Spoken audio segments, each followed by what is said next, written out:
Hi everyone, my name is Vanessa Orr of Yaya Yoga CA, and I'm going to show us how to play the yoga dice game.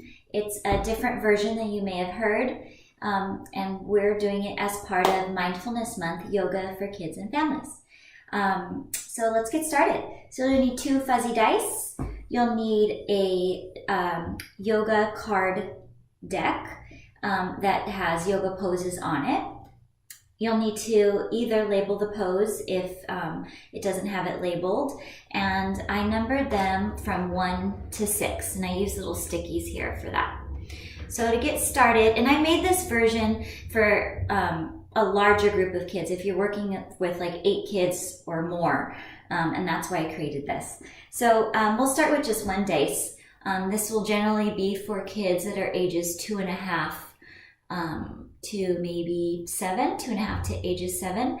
So we'll start with 1 dice, sit in a circle. Teacher starts first, roll the dice. We got a 1. 1 is downward dog.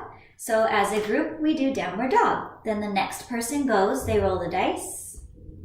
We got a 6. So the next person who rolled we would do as a group number 6, which is tree. Easy, yeah?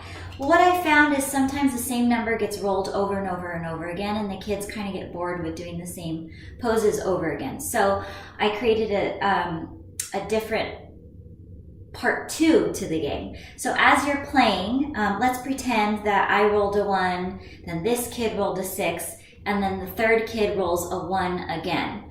Well, we already did downward dog, so that kid will get to choose from the yoga book.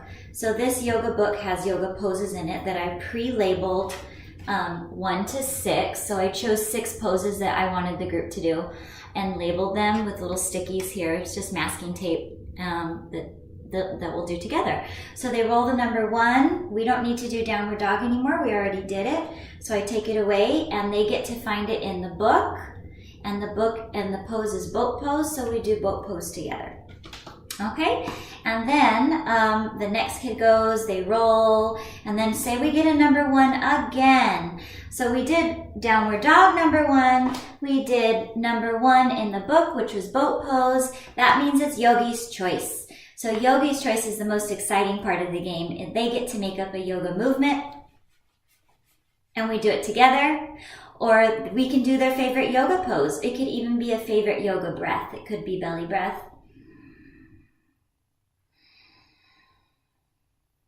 Whatever it is, yeah? So you go around the entire circle, and the very last yogi, you'll take away all the cards, and you'll place out the shavasana cards. So these are guided visualization cards. You'll set them in the circle. The last yogi rolls the dice. Let's say they rolled a 2. They find card number 2. Card number 2 is light rest. And then the teacher would get them into shavasana and read them the guided visualization for shavasana. Well, if you have older kids that you're working with, ages 7 and up, if you wanted to include a little bit of mathematics into the game, oh, I'm going to need these. You'll label cards 1 to 12. So you'll start with all the cards 1 to 12 laid out on the ground in a circle, and it's the same idea here. So you can't see those. There we go. So then the teacher starts first. I usually like to do maybe half the circle with 1 dice, and then surprise, we'll get to do 2 dice. So then the teacher lets them know it's okay to be disappointed that you only got to roll 1 dice this time, but the next time we play, you'll get to do it again. So really quickly, I only have about 45 seconds. So you'll get to roll both of these dice. You add them together. 4 plus 3 equals 7. So we find card number 7, which is ostrich, and we do the pose together. Yeah. Same rules apply. If we roll the 7 again, then we get to choose from the yoga book. Older kids don't want to really use a younger kid's preschooler book. So I found an older kid's book that has the yoga poses in here. So I just kind of put stickies in here. We find pose number 7. It's bridge pose, and we do bridge pose together. Yeah. That's because we already did ostrich. We don't need to do ostrich. So we're going to do bridge pose together.